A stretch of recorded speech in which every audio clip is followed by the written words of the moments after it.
Hello and welcome to online worship at First Unitarian Church of Rochester, where our mission is through spiritual connection and community. We listen deeply to others and ourselves and open to wonder and transformation and serve with love and humility.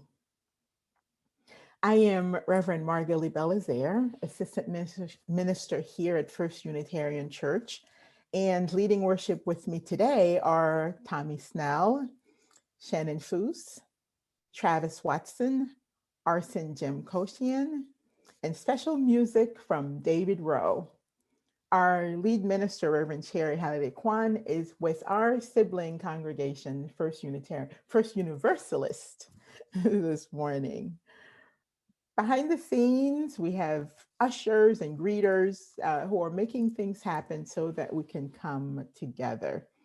We have a chat chaplain on hand. So if you're going through a hard time or if you're worried about someone else, reach out to them to connect with the pastoral care team. Look for the phrase chat chaplain in the chat. Julie Sanchez is serving in that capacity today. We have a few announcements. One is that next week is the installation of Reverend Cherry here, same time as our regular service, but it's also a even more special service in that it will be Reverend Cherry's installation. We also have after service at 11:30, UU 201, which is being offered. And of course, please, we'll be having coffee hour right after service. So join us as a way to connect further with fellow UUs. And now we have a special announcement. Friends, it is time to report on how successful the Greater Good Project has been this year. First of all, thanks so much to everyone who took part in coordinating it and making sure that everything went smoothly. So at this point, are you ready to hear how much you have donated? $52,293. Wow. And this is a conservative figure because more is coming in, but wow, you are amazing and wonderful. And this is such a great example of how you are living your UU values. And as you know, the recipients this year are the Worker Justice Center of New York and City Roots Community Land Trust. Worker Justice could not be with us this morning and will likely join us at another worship service. But we have, I believe, Jim from City Roots here this morning who will say a few words. I'm sorry, Joe from City Roots this morning who will say a few words. Welcome, Joe. Thanks for having me, and thanks so much to all of you. I'm really overwhelmed with gratitude at your generosity, and really excited to put this money to good use. As you all know, we're going to use the money for our partnership with Project Phoenix, which is a workforce development organization that helps get people into the building trades. And so we've got a project coming up this spring. I'm hoping to reach back out to all of you and get your involvement if you're interested in coming to one of our volunteer days. But yeah, just again, really, I want to keep this short, but really want to give my heartfelt thanks to all of you. And just, we couldn't do this work without you. So thank you very much.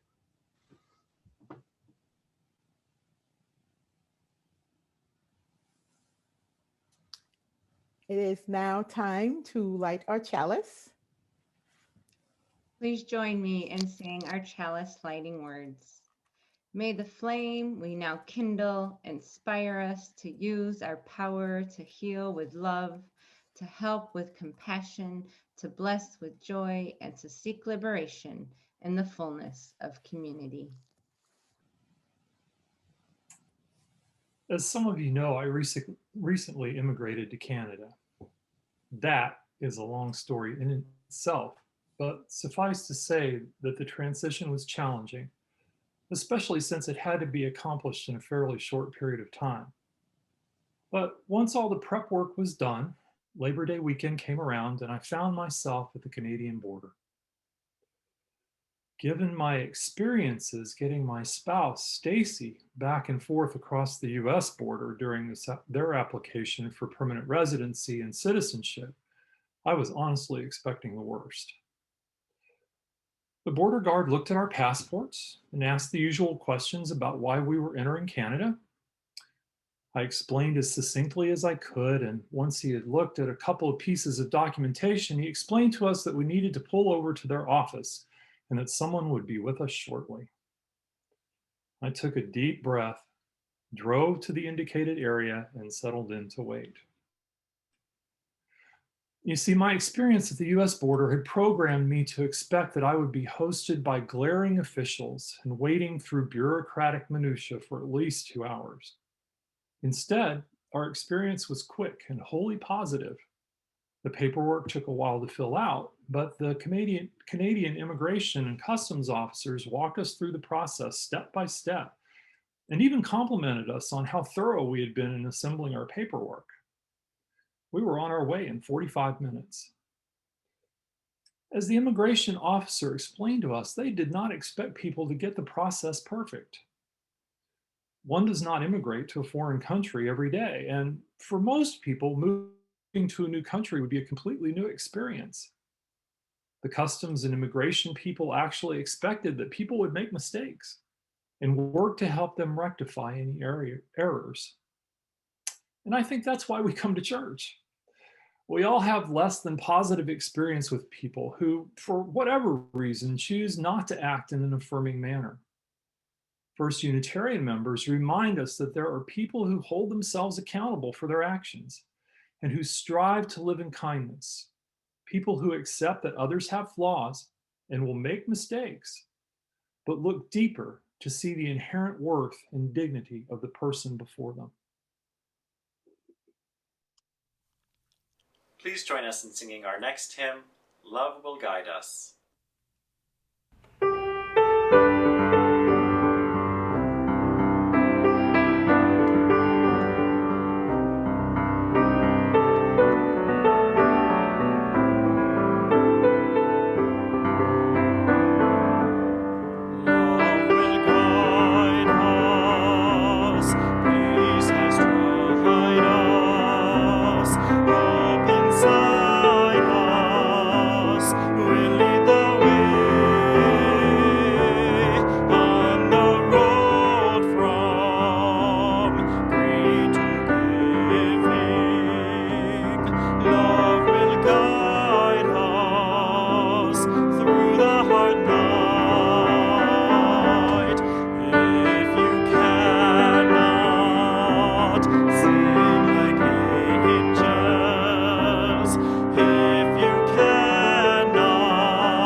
I invite you now into the spirit of generosity. Each week, members and friends of First Unitarian generously contribute to our offering, which helps us to sustain and grow our community. This collection supports the work and witness of our church, and each week we split this collection with a community organization. We give away 50% toward partners helping those in need, and working to create a more just and loving world. This week, we're sharing the plate collection with the Greater Rochester Parent Leadership Training Institute, or PLTI. PLTI is an evidence-based program designed to increase parent involvement in community issues. It teaches parents how to become practice change agents for the next generation to improve the lifelong health, safety, and learning of children. PLTI differentiates itself by embracing a cross-race, cross-class, and parent-informed pro-social education approach. There are a variety of ways to contribute, including Venmo and Simple Church. Please give now if you are able.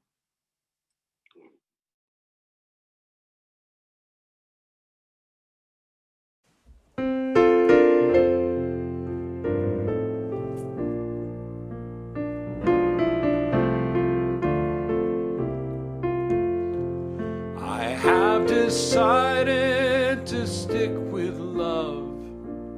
Hate is too great a burden to bear. I have decided to stick with love. Hate is too great a burden to bear. I have decided to stick with love. Hate is too great a burden to bear. I have decided to stick with love. Hate is too great a burden to bear. Love is gentle, love is kind. Love is the only answer in hard times. Hate solves nothing and brings us down. Love is the only thing that turns it round. I have decided to stick with love. Hate is too great a burden to bear.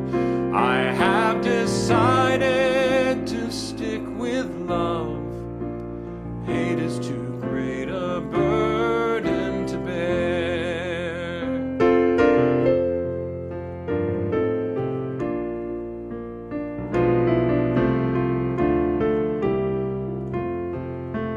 Dream of love, dream with your heart.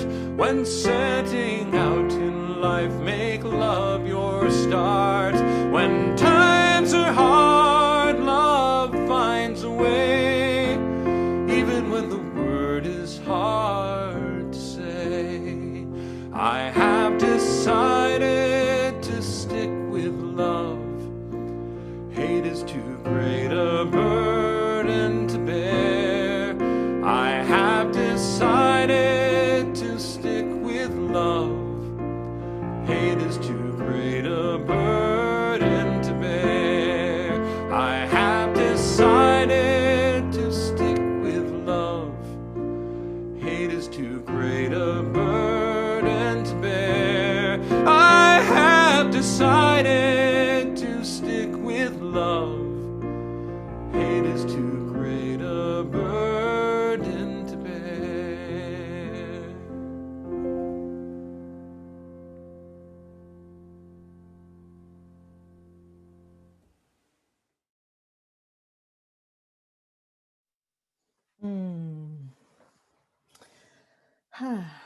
Our reading today is from Margaret Whitley, So Far From Home.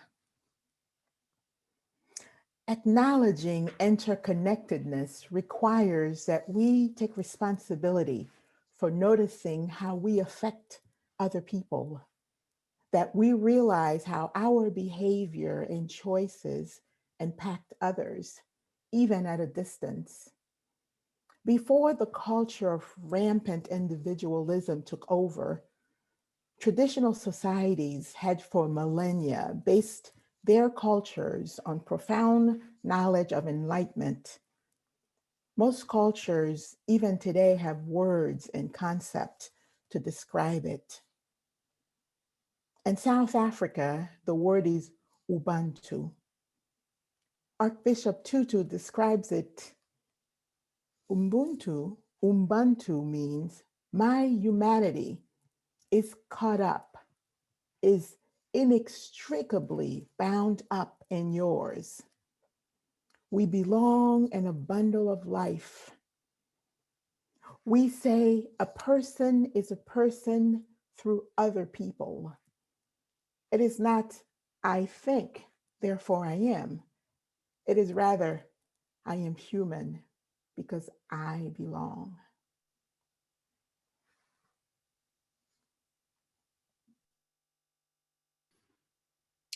And our second reading is a poem titled Imbol. Snow sifts from the sky, blanketing the frozen earth in silence. The pond is frozen now, and toboggan tracks make the walking path treacherous with ice. Still I walk, feet placed carefully, all attention. I have fallen here before, but cannot bypass the experience. Trees clothed in glowing raiment, fox tracks marking pristine snow, hairs frozen as the weather, as I and the dogs pass by. My mind casts forward for a moment, imagining the first tender green on the trees, the plinking drip of thawing ice, the scarlet flash of a red-winged blackbird. Winter will not last forever. The seasons will roll on. And somewhere, a candle is lit, welcoming the first stirrings of spring.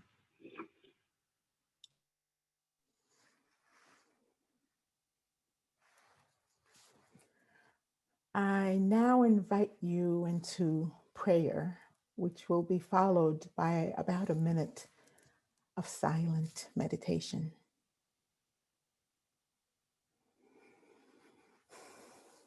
Most of us gathered here today, I sense, come with a feeling of hope. Though this hope might be tenuous for some, others might still feel lost, even with the change in administration.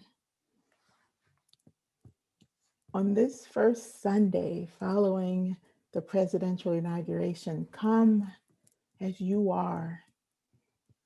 This place here, this space, there is space here to hold all of us in love.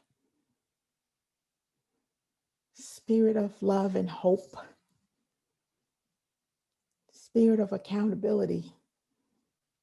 Be with us today in this present moment and moving forward as we navigate this new beginning in our country, in our lives, as every moment is an opportunity to begin anew.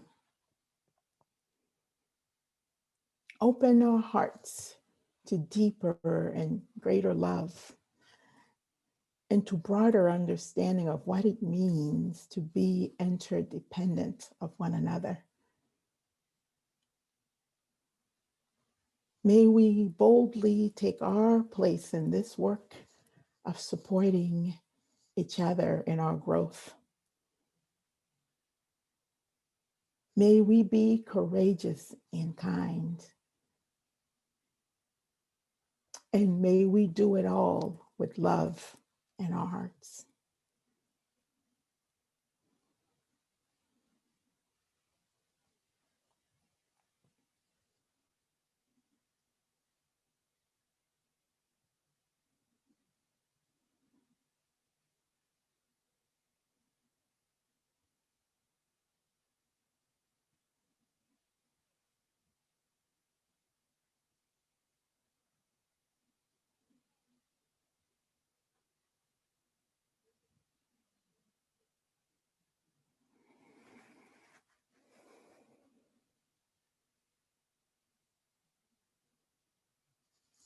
And now let's rejoin together and community and continue worshiping together.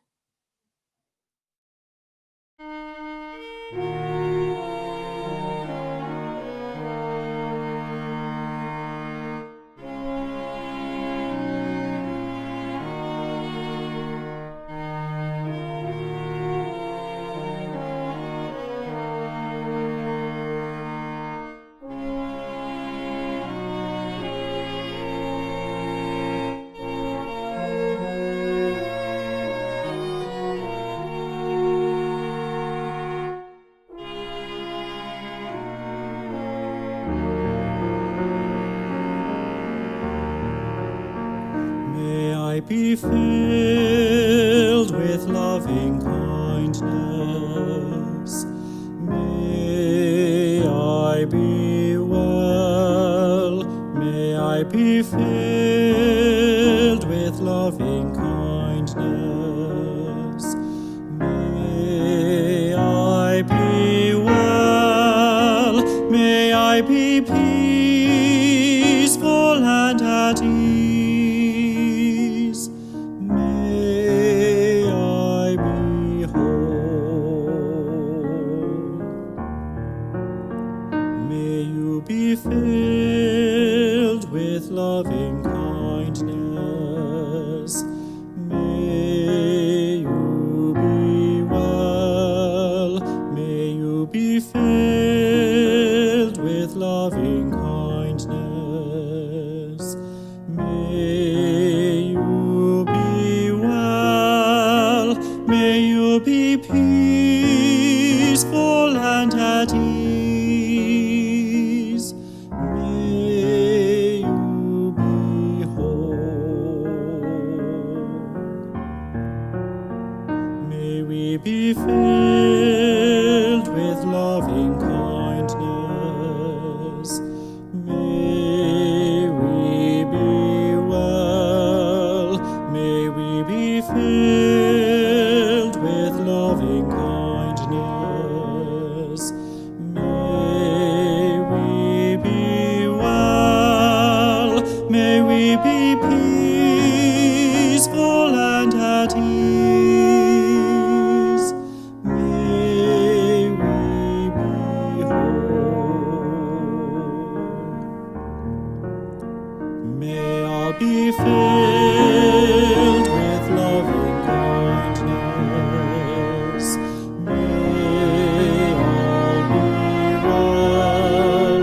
May all be filled with loving kindness. May all be well. May all be peaceful and at ease. May all be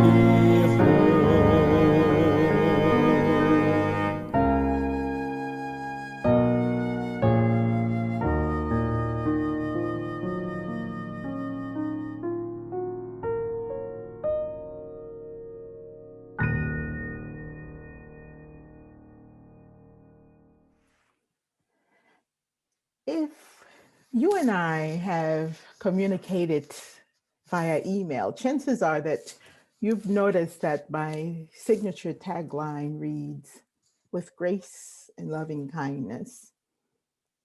I chose grace because I want to be intentional about offering grace when things don't go as planned. We just never know what challenges someone might be facing as we interact with them. So I figure, why add to another's burden if it can be helped? And I chose loving kindness because it is my aspiration to show up in the world whenever possible with a heart filled with love and kindness. The phrase loving kindness I adopted from the Buddhist metta practice of sending loving kindness, as the song we just heard so clearly and so nicely demonstrated.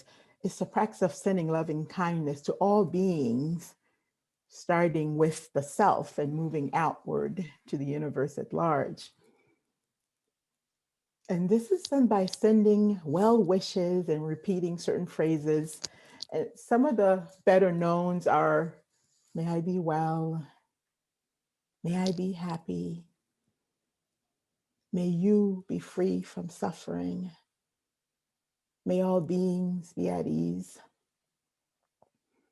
And as the Metta Sutra, the Buddhist discourse on loving kindness starts, this is what should be done by one who is skilled in goodness and who knows the path to peace. I don't know about you, but I'd like to be skilled in goodness.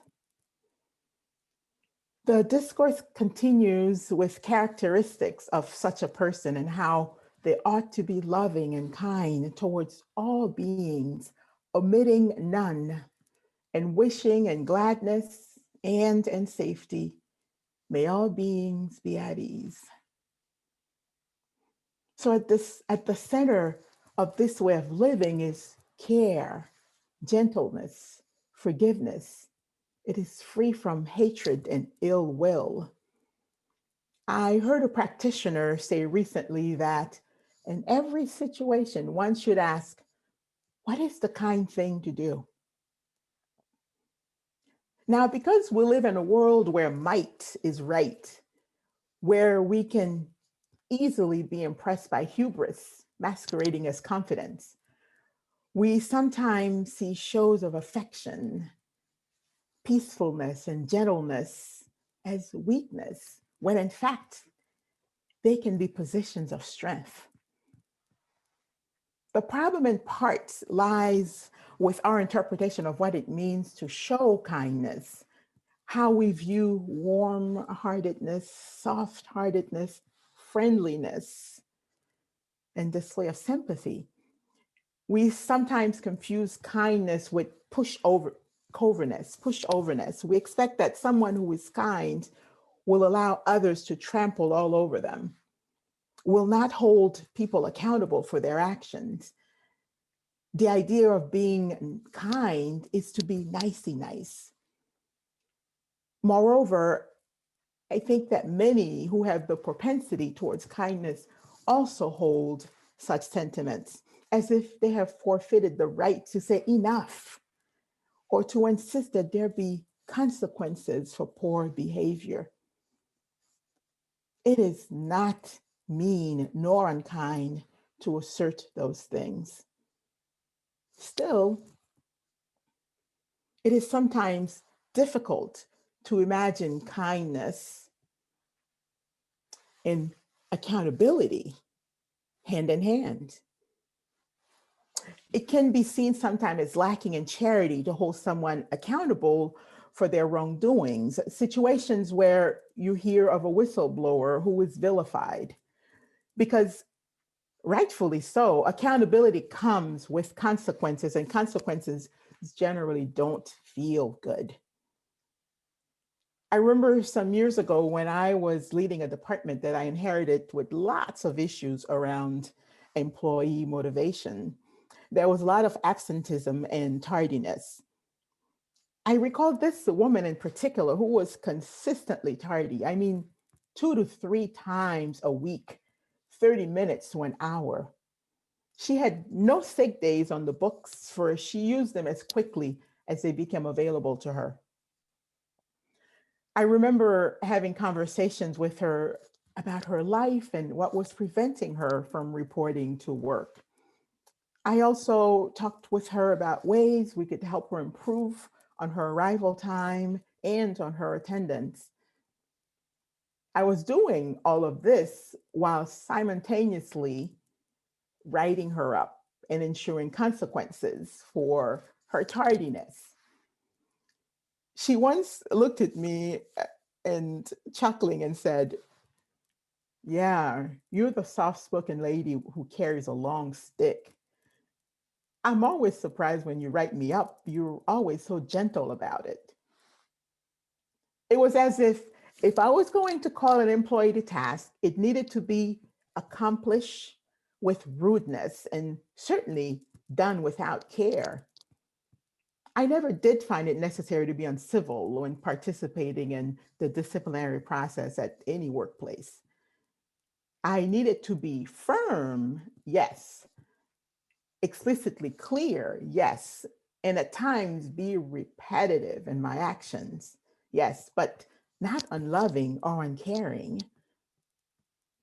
because kindness and accountability do, in fact, work quite well together, I have found.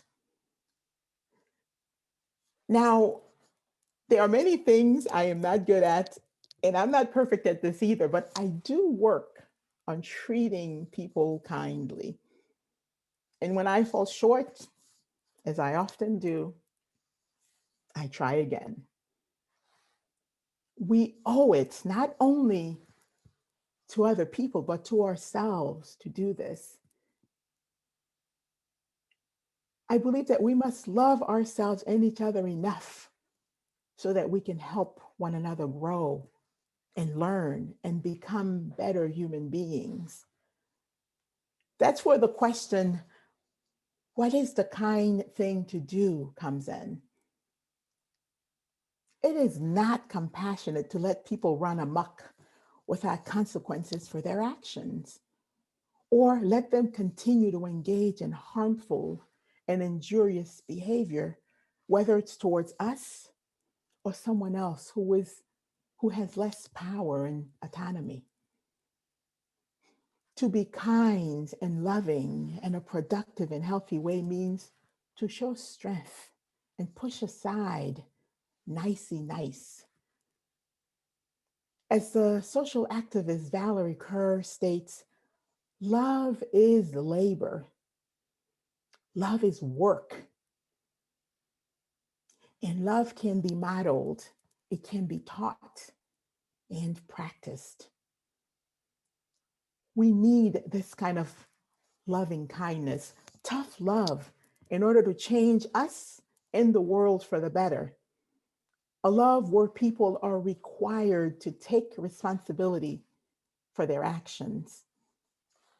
We who use are people of faith who aspires to respect the interdependent web of all existence of which we are a part. As a denomination, we honor our connection to and dependency on other beings. As Margaret Watley notes from our reading earlier, acknowledging interconnectedness requires that we take responsibility for noticing how we affect other people, that we realize how our behavior and choices impact others, even at a distance. Well, how we affect other people and how our behavior and choices impact others include what we do to disrupt wrongdoings.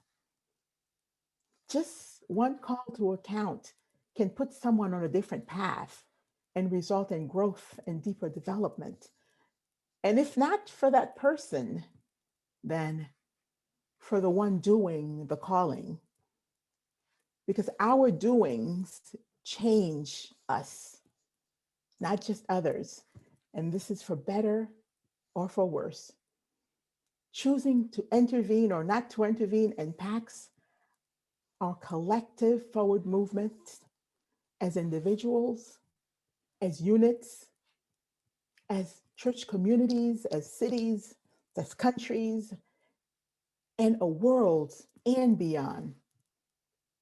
Of course, we individually decide to act or to make a stand, but the effects are experienced by others near and far.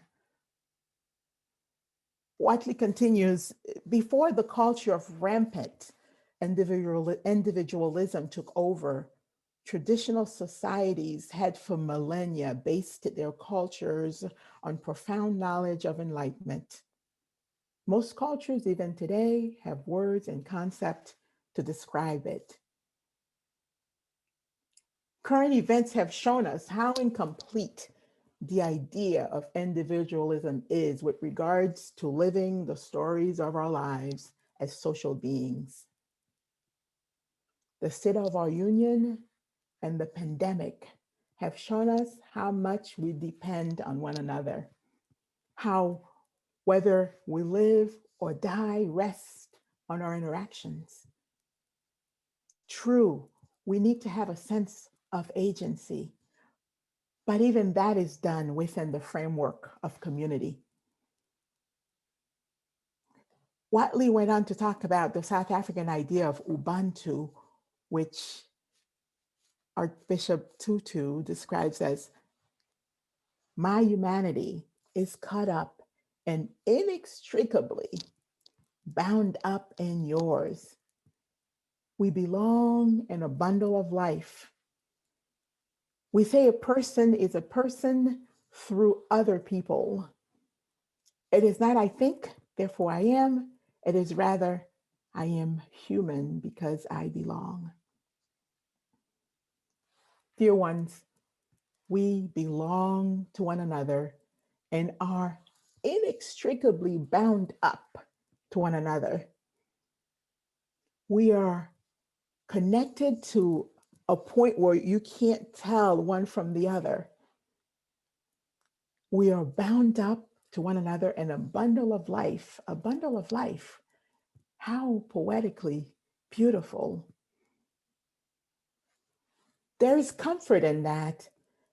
And yet, at the same time, it is disconcerting because we can't be free of one another, nor can we be free without one another. We are beholden to each other, and we stunt our collective enlightenment when we fail to act with this important truth in mind. And that is neither kind nor loving to ourselves and to our fellow human beings. This past Wednesday, we inaugurated President Biden and Vice President Harris with all the fanfare associated with such events. We sensed a change in tone and path from the previous administration. The inclusivity displayed alone felt promising because representation does matter. What was most impressive for me, though, is that this new president in his inaugural address invoked we quite a lot. He talked about the work ahead of us. What lays ahead was not up to him alone, that we had our part to play in fortifying our democracy. He also mentioned how the soul of our nation was at stake, a phrase he's uttered before. It's interesting, though, to speak of the soul in relationship to democracy. Even so, he's certainly not the first to speak of democracy in spiritual terms. Author and activist Terry Tempest Williams connects it to the heart and notes that the human heart is the first home of democracy. It is where we embrace our questions. Can we be equitable? Can we be generous? Can we listen with a whole being and not just our minds and offer our attention rather than our opinions? And do we have enough resolve in our hearts to act courageously, relentlessly, without giving up ever, trusting our fellow citizens to join us in our determined pursuit of a living democracy? Notice how many times William uses love language. Democracy nestles in our hearts, she claims. For me, the heart is the deepest and most sacred part of us. So even here in this work of reclaiming our democracy, it is a labor of love. And now more than ever, we need courageous love.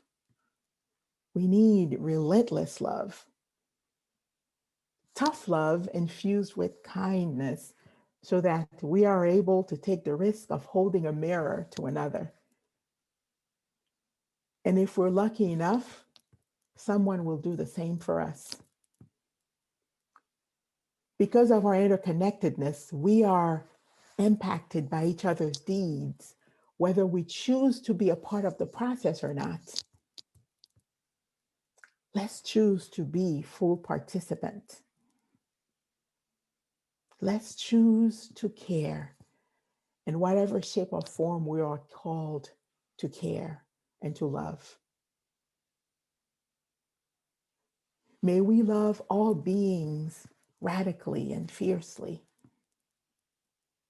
May we do the kind thing in all situations. May we call ourselves and others to account. And may we be at ease.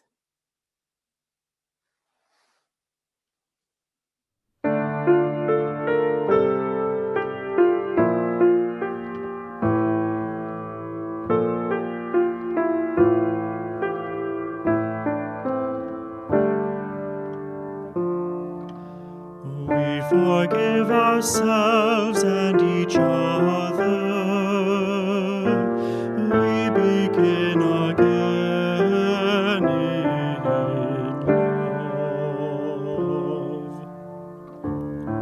For remaining silent in a single voice would have made a difference.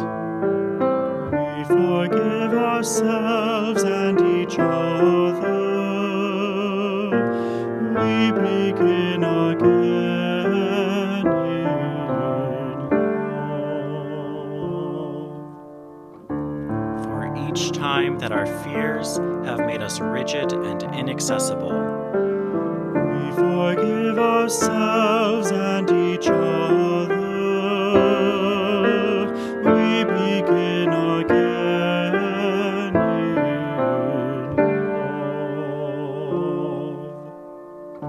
love. For each time we have struck out in anger without just cause. We forgive ourselves and each other. We begin again in love. For each time that our greed has blinded us to the needs of others.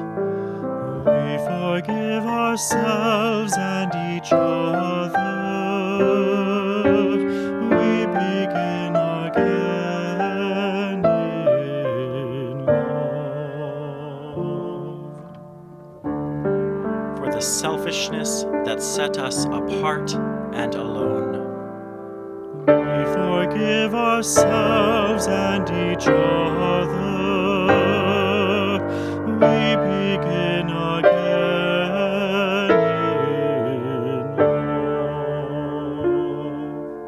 love. For falling short of the admonitions of the Spirit. We forgive ourselves and each other.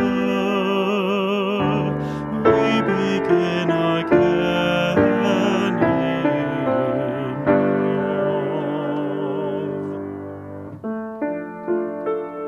love. For losing sight of our unity. We forgive ourselves and each other. We begin again in love. For those and for so many acts, both evident and subtle, which have fueled the illusion of separateness.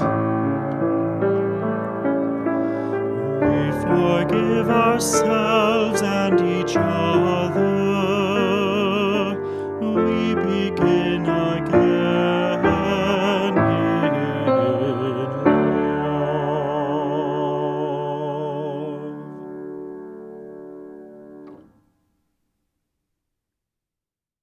Please join me in saying our chalice extinguishing words. We extinguish this flame, but not the light of truth, the warmth of community, or the fire of commitment. These we carry in our hearts until we are together again.